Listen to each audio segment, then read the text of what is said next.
Hello and welcome back for another video. As previously discussed in my previous video on traditional and Roth IRAs, I was going to bring up taxes, something that everybody loves. Um, so my name is Jared Vino. I am not a financial advisor, and I'm here to hopefully grow and learn with you guys, and we can go through some of the stuff that's kind of controversial for a lot of people, and some things that I just learned throughout my life, and some things that other people didn't really quite understand and have had to explain before. So let's start it off. In this video, we're going to talk about taxes.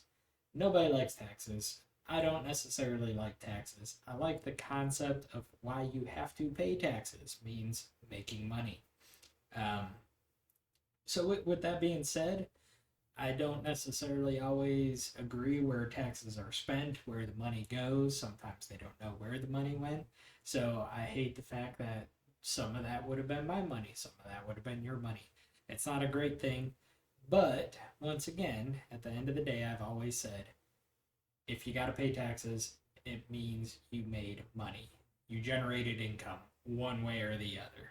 So one of the biggest things that people don't quite understand is that we have a tax bracket system, and they don't necessarily know exactly how it works. If you do know how it works, awesome. I'm glad that you know. This video is more designed for those who don't. And so right off the bat here, I got it up on the screen. We in the United States have a progressive tax system. That means that any amount that exceeds the lower tax bracket threshold is taxed at a higher rate, not your entire income. That is one of the best ways I've ever heard it described. Pulled that right off of the IRS Google search, and it just makes great sense of it. So when you fill up a bracket and you enter the next bracket, that money in the previous bracket stays at the tax percentage it was at. So I'm going to pull up the actual tax brackets here in a second, and we can kind of go through that. Um, but before I do that, is some of the things that I've heard people talk about is I don't want to work overtime. I don't want to pay more in taxes. Yes, technically you are correct. You are paying more in taxes, but it's only because you made more money. So those time and a half hours, or straight time, two times, three times, some people get that kind of stuff. It's kind of crazy, but at the end of the day, you made more, you got taxed more, but not at a higher percentage unless you went into the next bracket because of it. But only the money that is at the bottom of that threshold or higher is taxed at the higher tax bracket rate. So here are the tax brackets of 2025. So as you can see, and most of this I'm going to discuss is going to be just for the single filer. I would imagine that's going to be most people, maybe the married filed jointly. Um, but at the end of the day, the chart's right here, so you can find where you would be at if you wanted to look, and you can also just look it up yourself. It's straight from the IRS website. So, as a single filer, from the first dollar you make to $11,925, you are taxed at 10% federal tax rate. This does not dictate state.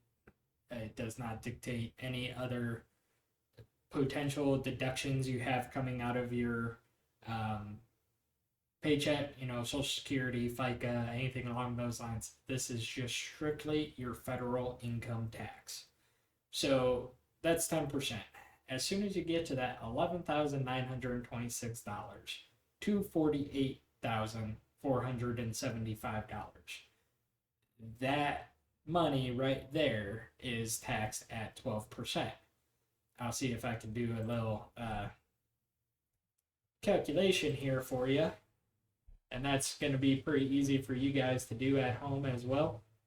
and we're gonna bring up those exact numbers. So let's go 48475, subtract the $11,925 that you already paid at 10%, you come up with $36,550.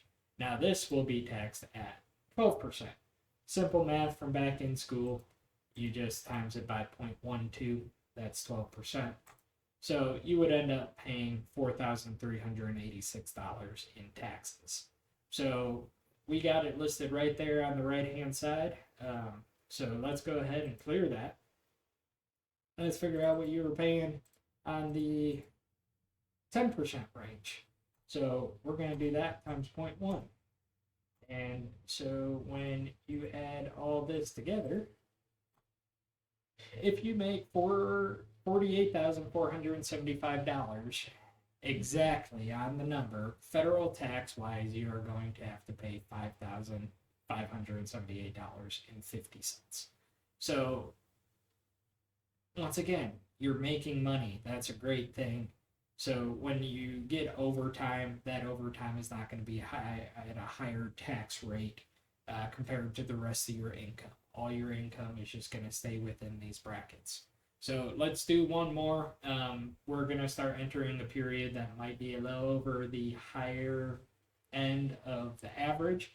So it's going to actually lessen. Most people are going to be within this range, maybe not fully though, meaning you're not actually capping it.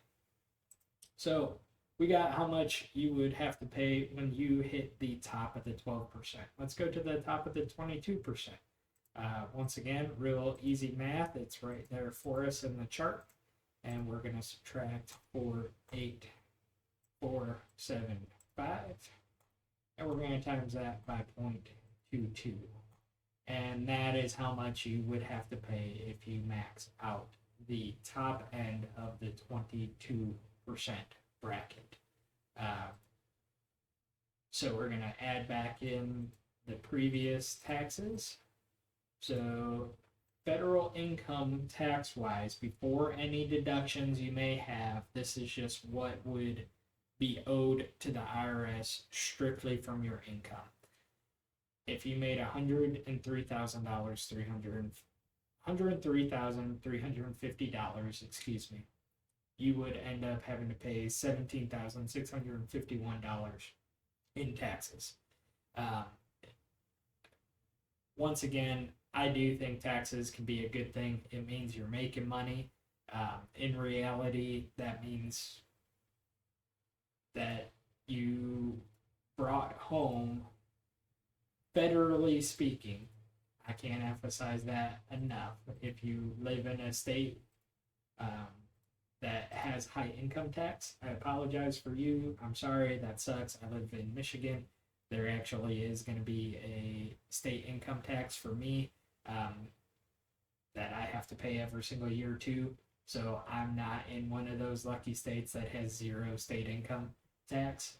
But federally speaking, you get to bring home $85,699.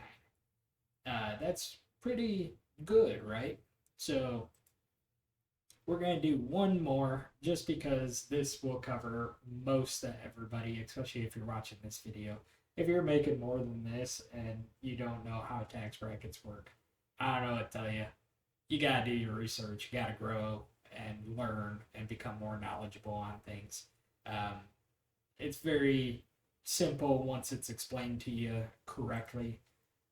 So 197,300 minus 103,350, and we're gonna take that and times that by 0.24, and you would end up paying $22,548. We're gonna add in that 17,651. That gives us $40,199 if you earned $197,300 for the year. So hopefully this helps kind of explain what tax brackets are and how they actually work. Once again, I have never been scared about earning money. It's still more money in your pocket at the end of the day. So I don't see how that could be a bad thing. I hope everybody had a great New Year's, and I will see you guys on the next video. Thanks.